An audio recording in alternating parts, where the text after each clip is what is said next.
Hello, and welcome back to another episode of the Western Canon Challenge, where we are reading the entirety of the Western Literary Canon out loud. Today, we are moving on to journal collection number 33 of Ralph Waldo Emerson, obviously, dating from the year 1842, and Emerson would turn 39 years old that year. And it starts, as many of these journal collections do, with a editorial sort of update biography of what's going on in Emerson's life. So I always read those, so I'll do that here. It does start with a short little quotation that I'll read.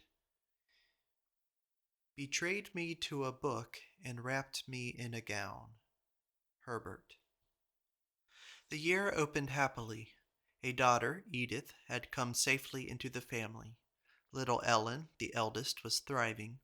Waldo, now 5 years old, gave to his father and mother every promise for the future, while, quote, gentlest guardians marked serene his early hope, his liberal mien, end quote. For every friend that came to the house, and Henry Thoreau, who then formed one of the family, delighted in the child. Mr. Emerson was going once a week to Boston by the stage which passed his door, giving the last lectures of the course on quote, unquote, the times. Suddenly, malignant scarlet fever struck the little boy, and he lived but a few days.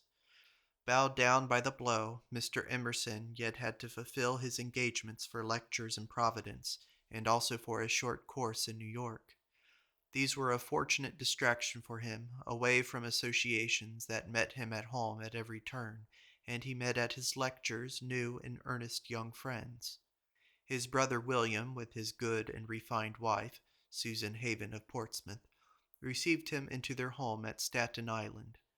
Of him, Mr. Emerson wrote to his wife, William is not the isolated man I used to find or fancy him, but under the name of the Judge seems to be an important part of the web of life here at the island. End of editor's note. January 28th, 1842. Yesterday night, at 15 minutes after 8, my little Waldo ended his life. January 30th. What he looked upon is better. What he looked not upon is insignificant. The morning of Friday, I woke at 3 o'clock, and every cock in every barnyard was shrilling with the most unnecessary noise. The sun went up the morning sky with all his light, but the landscape was dishonored by this loss.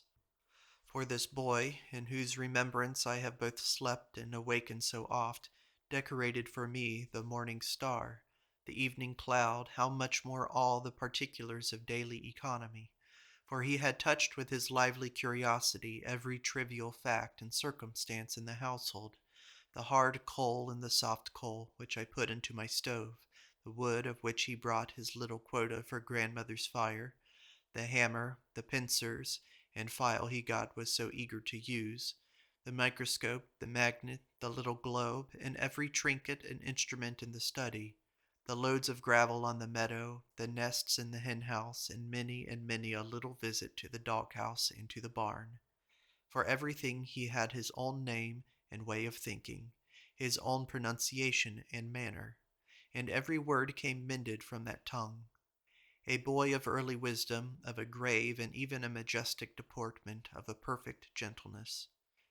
Every tramper that ever tramped is abroad, but the little feet are still. He gave up his little innocent breath like a bird.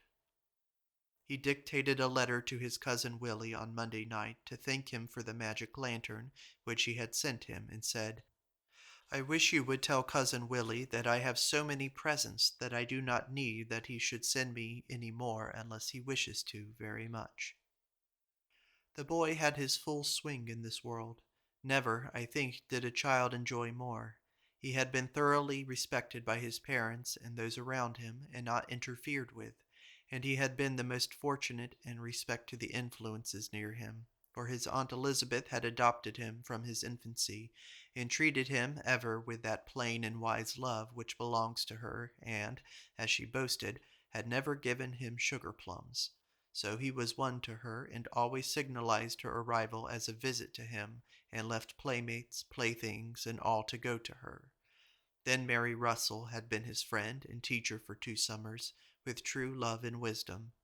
Then Henry Thoreau had been one of the family for the last year, and charmed Waldo by the variety of toys, whistles, boats, pop guns, and all kinds of instruments which he could make and mend, and possessed his love and respect by the gentle firmness with which he always treated him. Margaret Fuller and Caroline Sturgis had also marked the boy and caressed and conversed with him whenever they were here. Meantime, every day his grandmother gave him his reading lesson, and had by patience taught him to read and spell, by patience and by love, for she loved him dearly. Sorrow makes us all children again, destroys all differences of intellect. The wisest knows nothing. It seems as if I ought to call upon the winds to describe my boy, my fast receding boy, a child of so large and generous a nature that I cannot paint him by specialties as I might another. Are there any other countries? Yes, I wish you to name the other countries. So I went on to name London, Paris, Amsterdam, Cairo, etc. But Henry Thoreau well said, in allusion to his large way of speech, that his questions did not admit of an answer. They were the same which you would ask yourself. He named the parts of the toy house he was always building by fancy names which had a good sound, as the Interspelligium and the Corridaga, which names, he told Margaret, the children could not understand. If I go down to the bottom of the garden, it seems as if someone had fallen into the brook. Every place is handsome or tolerable where he has been. Once he sat in the pew. His house he proposed to build in summer of burrs and in winter of snow.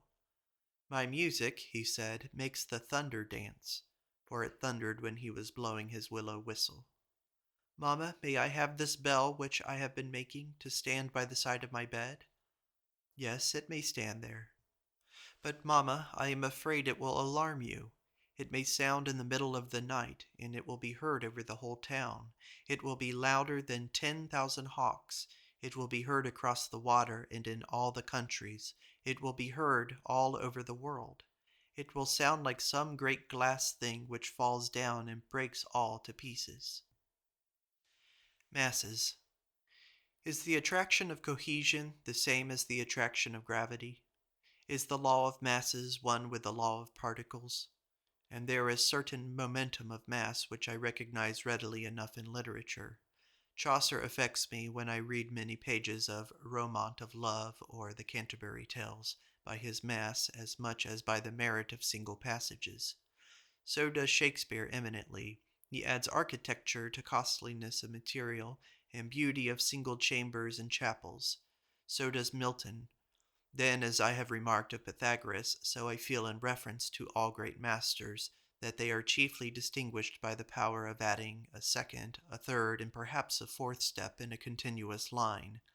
Many a man had taken their first step. With every additional step you enhance immensely the value of your first. It is like the price which is sometimes set on a horse by jockeys. A price is agreed upon in the stall, and then he is turned into a pasture and allowed to roll, and for every time he shall roll himself over, $10 are added to the price. Masses again.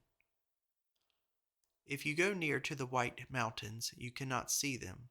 You must go off your 30 or 40 miles to get a good view. Well, so is it with men, and with all that is high in our life. It is the total and distant effect, a mass effect, that instructs us, and not the first apprehension of them. Then our relation to our friends is not only one of particular good offices, but one of the purest pleasures of life is the mutual consciousness of a long and uniform exchange of good offices between two persons, so that a good man seems to draw both simple and compound interest from his capital of love, both a particular and a mass benefit from his good deeds. Will is a particular, habit a massive force, speech a particular, manners a mass. Take thy body away, that I may see thee. Thou showest me this mask all the time. I have seen the poor boy when he came to a tuft of violets in the wood, kneel down on the ground, smell of them, kiss them, and depart without plucking them.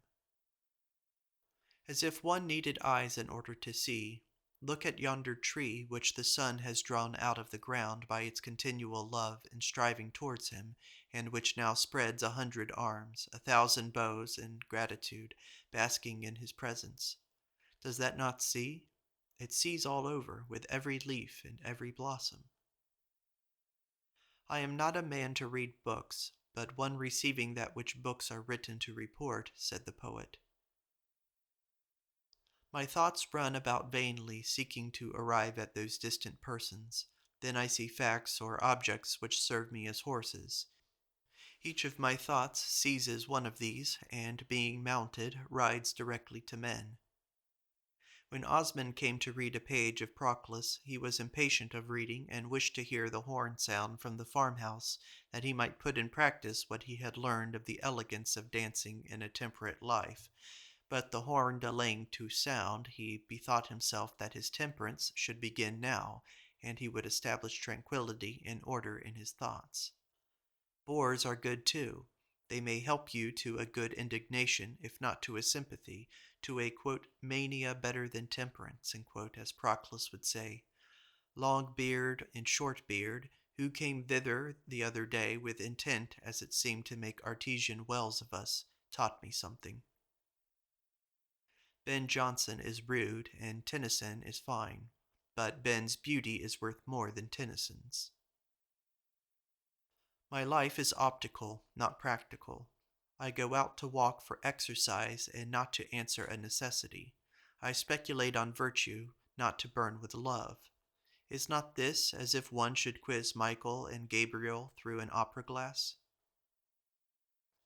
It would be easy, would it not, to give your own color and character to any meeting if your spirit and insight was better than that of the speakers. Wait till the noisy man has done, and then speak, and leave him out. He will feel that he is left out. What takes place in every parlor will take place there, that the less will yield to the greater, and feel that his contribution is unnecessary. Such a sense as dwells in these purple deeps of Proclus transforms every page into a slab of marble, and the book seems monumental. They suggest what magnificent dreams and projects. They show what literature should be. Rarely, rarely does the imagination awake. He alone knows astronomy and geology, the laws of chemistry and animation. He, the imagination, knows why the plain or meadow of space is strewn with these flowers we call suns, moons, and stars, why the great deep is adorned with animals, with men and gods, for in every word he speaks he rides on them as the horses of thought. I see in reading this that a man ought to renounce writing for his townsmen or his countrymen, and express his spiritual history and motions in such images as have a private significance to him. Hither came a lady with as much remoteness, fromness, or aversation expressed in her countenance as it could carry. All her speech was in the dialect of her church, and as unintelligible to others as a flash conversation. Such a person ceases to be a woman that she may be a church member, and is necessarily treated like the insane in all her companies. Yet every one must respect her eminent truth. Nature is very clear in her teachings on one point, that you shall not accept any man's person, for just as much as she distinguishes any man for wit or character, to the same extent she deforms him in some particular to the eye. And see the mountainous greatness of Shakespeare is given to man of a common life, and not himself, it would seem, aware of his possession. Friday evening, February 4th. I have heard that Sheridan made a good deal of experimental writing, with a view to take what might fall if any wit should transpire in all the waste pages. I, in my dark hours, may scratch the page, if perchance any hour of recent life may project a hand from the darkness and inscribe a record. Twice today it seemed to me that truth is our only armor in all passages of life and death. I will speak the truth also in my secret heart, or think the truth against what is called God. Born and bred as we are in traditions, we easily find ourselves denying what seems to us sacred. I must resist the tradition, however subtle and encroaching, and say truth against the universe. Truth has its holidays which seem to come but once in a century, when she absolves her children with triumph to all souls. Saturday morn, February 5th. Character. There are many gross and obscure natures whose bodies seem impure as shambles or grocers' shops, but character makes flesh and blood comely and alive. A meek allegiance to the supreme law consecrates youth and age alike, refines the whole body, gives a charm to wrinkles and silver hairs. Character, in short, is conquest, and if there is not that, there is not character. February 21st. Home again from Providence to the deserted house. Dear friends, find I, but the wonderful boy is gone. What a looking for miracles have I!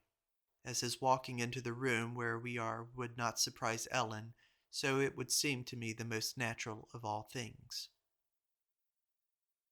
In Providence I found Charles Newcomb, who made me happy by his conversation and his reading of his tales. March 18th. Home from New York, where I read 6 lectures on the Times, vis-a-vis Introductory, The Poet, The Conservative, The Transcendentalist, Manners, Prospects. They were read in the Society Library, where attended by 300 or 400 persons, and after all expenses were paid, yielded me about $200. In New York, I became acquainted with Henry James, John James, William Green, Mrs. Rebecca Black, Thomas Truesdale, Horace Greeley, Albert Brisbane, J. L. H. McCracken, Mr. Field, Maxwell, Mason, Nathan, Delph, Eames, besides Bryant and Miss Sedgwick, whom I knew before. Letters from beloved persons found me there. My lectures had about the same reception there as elsewhere, very fine and poetical, but a little puzzling. One thought it as good as a kaleidoscope. Another, a good Staten Islander, would go here, for he had heard I was a rattler. March 20th. The dial is to be sustained or ended, and I must settle the question, it seems, of its life or death. I wish it to live, but do not wish to be its life. Neither do I like to put it in the hands of the humanity and reform men, because they trample on letters and poetry, nor in the hands of the scholars, for they are dead and dry. I do not like the plain speaker so well as the Edinburgh Review. The spirit of the last may be conventional and artificial, but that of the first is coarse, sour, indigent, dwells in a cellar kitchen, and goes to make suicides. In New York, Thomas Delph modestly inquired, as if the question lay hard on his conscience, whether there could not be in every number of the Dial at least one article which should be a statement of principles, good for doctrine, good for edification, so that there should be somewhat solid and distinct for the eye of the constant reader to rest upon, and an advancing evolution of truth. A very reasonable question. Life goes headlong. When I read The Lord of the Isles last week at Staten Island, and when I meet my friend, I have the same feeling of shame at having allowed myself to be a mere huntsman and follower. Why art thou disquieted, O soul? In New York lately, as in cities generally, one seems to lose all substance and become surface in a world of surfaces. Everything is external, and I remember my hat and coat and all my other surfaces and nothing else.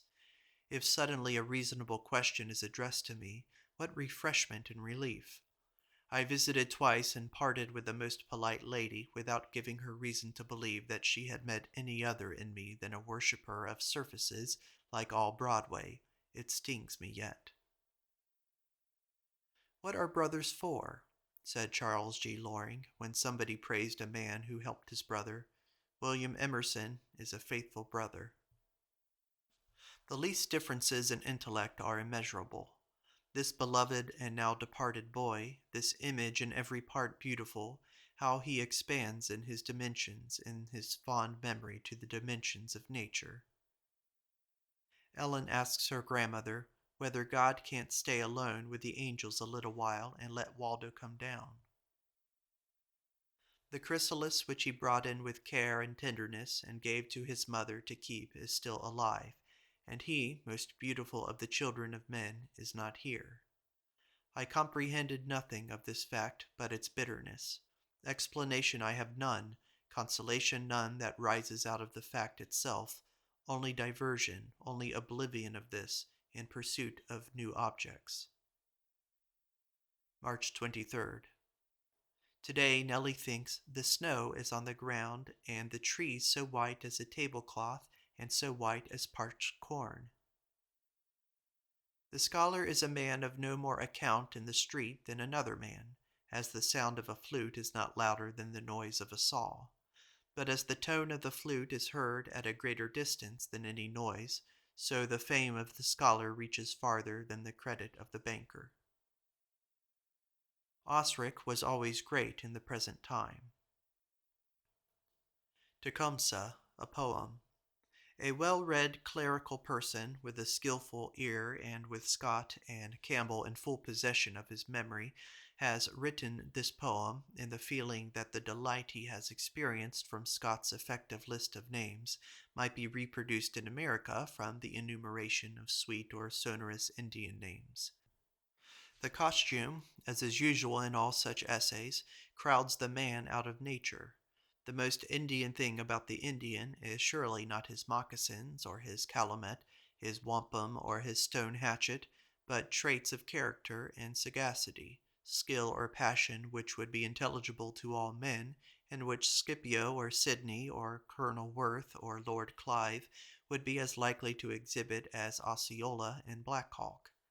As Johnson remarked, that there was a middle style in English above vulgarity and below pedantry, which never became obsolete, and in which the plays of Shakespeare were written, so is there in human language a middle style proper to all nations, and spoken by Indians and by Frenchmen, so they be men of personal force. Colonel Worth has lately declared Halleck Tastanuga one of the best infantry officers, and William Greene said he found the spirit among the Indians. Hell is better than heaven if the man in hell knows his place and the man in heaven does not. It is in vain you pretend that you are not responsible for the evil law because you are not a magistrate, or a party to a civil process, or do not vote. You eat the law in a crust of bread, you wear it in your hat and shoes. The man, it is his attitude. The attitude makes the man. Instead of wondering that there is a Bible, I wonder that there are not 1,000. Here follows a poem. Toiling in the naked fields, where no bush a shelter yields, needy labor dithering stands, beats and blows his numbing hands, and upon the crumping snows stamps in vain to warm his toes. Though all's in vain to keep him warm, poverty must brave the storm. Friendship none its aid to lend, constant health his only friend, granting leave to live in pain, giving strength to toil in vain. Clare. Brisbane in New York pushed his Fourierism with all the force of memory, talent, honest faith, and impudence. It was the sublime of mechanics. Here prepares now the good Alcott to go to England, after so long and strict acquaintance as I have had with him for 7 years. I saw him for the first time in Boston in 1835. What shall we say of him to the wise Englishman? He is a man of ideas, a man of faith. Expect contempt for all usages which are simply such. His social nature and his taste for beauty and magnificence will betray him into tolerance and indulgence, even to men and to magnificence, but a statute or a practice he is condemned to measure by its essential wisdom or folly. He delights in speculation, in nothing so much, and is very well endowed and weaponed for that work with a copious, accurate, and elegant vocabulary. I may say poetic, so that I know no man who speaks such good English as he, and is so inventive withal. He speaks truth truly, or the expression is adequate. Yet he knows only this one language. He hardly needs an antagonist. He needs only an intelligent ear. Where he is greeted by loving and intelligent persons, his discourse soars to a wonderful height, so regular, so lucid, so playful, so new and disdainful of all boundaries of tradition and experience, that the hearers seem no longer to have bodies or material gravity, but almost they can mount into the air at pleasure, or leap at one bound out of this poor solar system. I say this of his speech exclusively, for when he attempts to write, he loses in my judgment all his power, and I derive more pain than pleasure from the perusal. The Post expresses the feeling of most readers in its rude joke, when it said of his Orphic saying that they, quote, resembled a train of 15 railroad cars with one passenger, end quote.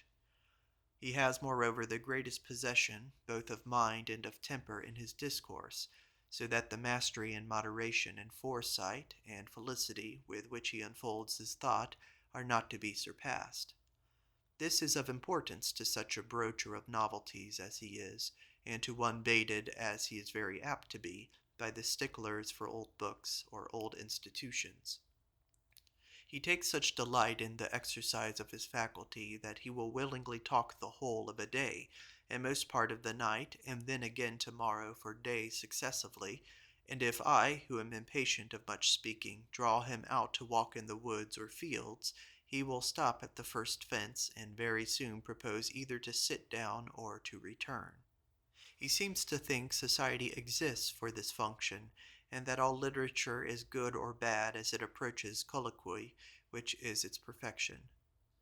Poems and histories may be good, but only as adumbrations of this, and the only true manner of writing the literature of a nation would be to convene the best heads in the community, set them talking, and then introduce stenographers to record what they say.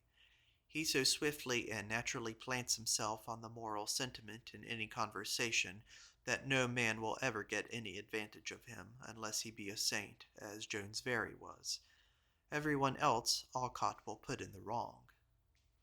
It must be conceded that it is speculation which he loves and not action. Therefore he dissatisfies everybody and disgusts many. When the conversation is ended, all is over. He lives tomorrow as he lived today for further discourse, not to begin, as he seemed to pledge to do, a new celestial life. The ladies fancied that he loved cake.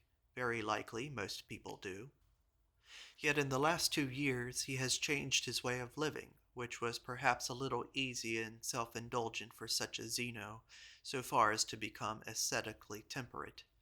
He has no vocation to labor, and although he strenuously preached it for a time, and made some efforts to practice it, he soon found he had no genius for it, and that it was a cruel waste of his time. It depressed his spirits even to tears. He is very noble in his carriage to all men, of a serene and lofty aspect and deportment in the street and in the house, of simple but graceful and majestic manners, having a great sense of his own worth, so that not willingly will he give his hand to a merchant, though he be never so rich, yet with a strong love of men, and an insatiable curiosity concerning all who were distinguished either by their intellect or by their character. He is the most generous and hospitable of men, so that he has been as munificent in his long poverty as Mr. Perkins in his wealth, or I should say much more munificent. And for his hospitality, everything in the form of man that entered his door as a suppliant would be made master of all the house contained. Moreover, every man who converses with him is presently made sensible that, although this person has no faculty or patience for our trivial hodiernal labors, yet if there were a great courage, a great sacrifice, a self-immolation to be made, this and no other is the man for a crisis, and with such grandeur, yet with such temperance in his mien. Such a man, with no talent for household uses, none for action, and whose taste is for precisely that which is most rare and unattainable, could not be popular. He could never be a doll, nor a beau, nor a bestower of money or presents, nor even a model of good daily life to propose to virtuous young persons. His greatness consists in his attitude merely. Of course, he found very few to relish or appreciate him, and very many to dispraise him. Somebody called him a moral Sam Patch. Another circumstance marks this extreme love of speculation. He carries all his opinions and all his condition and manner of life in his hand, and whilst you talk with him, it is plain he has to put out no roots, but is an air plant, which can readily and without any ill consequence be transported to any place. He is quite ready at any moment to abandon his present residence and employment with his country, nay, his wife and children, on very short notice, to put any new dream into practice which has bubbled up in the effervescence of discourse. If it is so with his way of living, much more so is it with his opinions. He never remembers, he never affirms anything today because he has affirmed it before. You are rather astonished, having left him in the morning with one set of opinions, to find him in the evening totally escaped from all recollection of them, as confident of a new line of conduct and heedless of his old advocacy. Sauve qui pute. Another effect of this speculation is that he is preternaturally acute and ingenious to the extent, sometimes, of a little Jesuitry in his action. He condemns the facts so far that his poetic representations have the effect of a falsehood, and those who are deceived by them ascribe the falsehood to him. And sometimes he plays with actions unimportant to him in a manner not justifiable to any observers, but those who are competent to do justice to his real magnanimity and conscience. Like all virtuous persons, he is destitute of the appearance of virtue, and so shocks all persons of decorum by the imprudence of his behavior and the enormity of his expressions. This man entertained in his spirit all vast and magnificent problems. None came to him so much recommended as the most universal.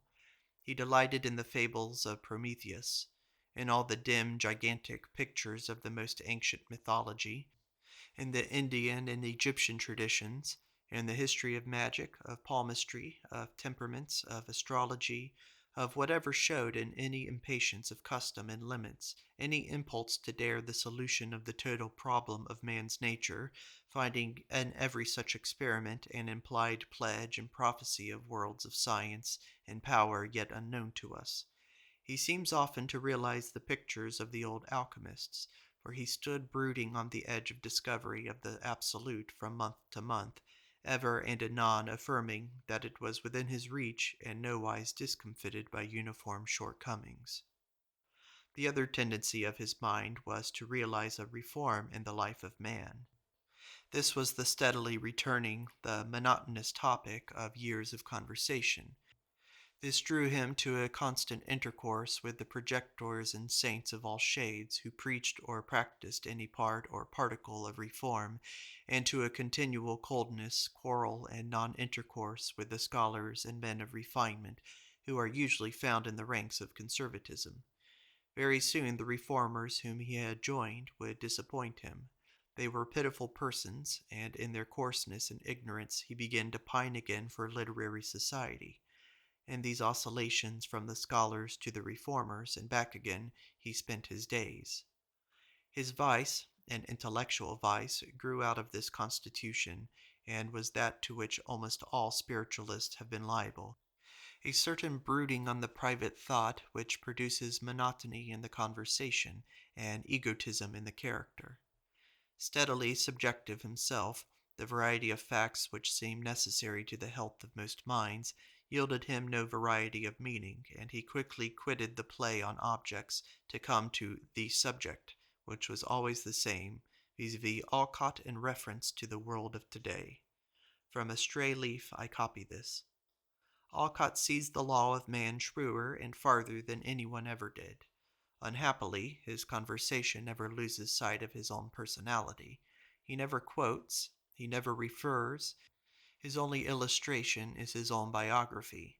His topic yesterday is Alcott on the 17th October, today Alcott on the 18th October, tomorrow on the 19th. So will it be always. The poet wrapped into future times or into deeps of nature, admired for themselves, lost in their law, cheers us with a lively charm. But this noble genius discredits genius to me. I do not want any more such persons to exist. What for the visions of the night? Our life is so safe and regular that we hardly know the emotion of terror. neither public nor private violence, neither natural catastrophes as earthquake, volcano, or deluge, nor the expectation of supernatural agents in the form of ghosts or of purgatory and devils and hellfire disturb the sleepy circulations of our blood in these calm, well-spoken days. And yet dreams acquaint us with what the day omits. Eat a hearty supper, tuck up your bed tightly, put an additional bedspread over your 3 blankets, and lie on your back, and you may, in the course of an hour or two, have this neglected part of your education in some measure supplied. Let me consider. I found myself in a garret disturbed by the noise of some one sawing wood. On walking towards the sound, I saw lying in a crib an insane person whom I very well knew, and the noise instantly stopped. There was no saw, a mere stirring among several trumpery matters, fur muffs and empty baskets that lay on the floor. As I tried to approach, the muffs swelled themselves a little as with wind and whirled off into a corner of the garret as if alive, and a kind of animation appeared on all the objects in that corner. Seeing this, and instantly aware that here was witchcraft, that here was a devilish will which signified itself plainly enough in the stir and the sound of the wind, I was unable to move. My limbs were frozen with fear. I was bold and would go forward, but my limbs I could not move. I mowed the defiance, I could not articulate, and woke with the ugly sound I made. After I woke and recalled the impressions, my brain tingled in repeated vibrations of terror. And yet was the sensation pleasing as it was a sort of rehearsal of a tragedy. What room for Fourier phalanxes, for large and remote schemes of happiness, when I may be in any moment surprised by contentment? Here was Edward Palmer, with somewhat ridiculous, yet much nobility, always combined in his person and conversation, truth, honesty, love, independence, yet this listening to men, and this credulity in days and conventions and Brisbane objects. His look has somewhat too priestly and ecclesiastical in its cut. He looks like a Universalist minister, but though his intellect is something low and limitary, prosaic, a good roadster, yet he has great depth of character and grows on your eye. Pathetic it was to hear of his little circle of 6 young men who met one evening long ago in a little chamber in Boston and talked over his projects of no money until all saw that it was true and had new faith in the omnipotence of love. In Alabama and Georgia he seems to have stopped in every printing house, and the only signs of hope and comfort he found there were newspapers like Brisbane's Future, which he found in these dusky universities. When shall we see a man whose image blends with nature, so that when he is gone he shall not seem a little ridiculous, that same small man? Edmund Hosmer is a noble creature, so manly, so sweet-tempered, so faithful, so disdainful of all appearances, who always looks respectable and excellent to you in his old shabby cap and blue frock bedaubed with the slime of the marsh, and makes you respect and honor him through all. A man to deal with who always needs to be watched, lest he should cheat himself, with his admiration of his wife, harried by the care of her poor household and 10 children. Edmund says the first time he saw her, he did not observe that she was much different from other women, but now he thinks her the handsomest woman he ever saw. And so you come to think also when you see her. In her house, at her work, or hear her artless stories of her sufferings and her works and opinions and tastes. Friendship, 5 people, yes, association and grand phalanx of the best of the human race. Opus superabat materiam, said the transcendentalist to the man who gave him money, or all my concern is with the expenditure. Quote, the devil is the Lord's bulldog, said the good Tao. April 3rd. Quote, the peculiarity of divine souls is shown by Parmenides to consist in their being younger and at the same time older both than themselves and other things. Proclus. The population of the world is a conditional population. These are not the best, but the best that could live in the existing state of soils, gases, animals, and morals. Shall the new thought make the magnificence of England rags? An immense deduction is to be made from the doctrine of the wisest man to arrive at his truth. All his dogmatic is mere flourish and grammar. What a mass of nonsense in St. Paul and again in Swedenborg that has no relation to rain and sun and bird. Yet truth will resolve a magpie as well as a creed when once you get it pure. He should not see poor's culinary stove, but he saw its relation to the charity which is the fountain of nature. Swedenborg, a ripe poet, everything protean to his eye. In his eye the eternal flux of things goes always on. There is no material kernel, only a spiritual center. April 5th. Alcott brought here this day a manuscript paper written by his brother Junius, which had 3 good things in it. First, that it was a prayer written in this prayerless age. Second, that he thanks God for the continuance of their love, the other one for the other. And third, he thanks him for the knowledge he has attained of him by his sons. Truth, realism. Are you not scared by seeing that the gypsies are more attractive to us than the apostles? For though we love goodness and not stealing, yet also we love freedom and not preaching. The feeblest babe is a channel through which the tremendous tragedies stream which we call life, fate, love, conscience, thought, hope, sensibility. I began to write of poetry, and was driven at once to think of Swedenborg as the person who, of all the men in the recent ages, stands eminently for the translator of nature into thought. I do not know a man in history to whom things stood so uniformly for words. Before him the metamorphosis continually plays, and if there be in heaven museums of psychology, the most scientific angel could scarcely find a better example than the brain of Swedenborg of the tendency to interpret the moral by the material. Swedenborg never indicates any emotion, a cold, passionless man. What we admire is the majestic and beautiful necessity which necessitated him to see these heavens and hells of his. The heaven, which overpowered his and every human mind in proportion to the apprehensiveness of each, is more excellent than his picture.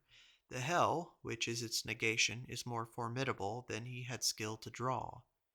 Very dangerous study will Swedenborg be to any but a mind of great elasticity.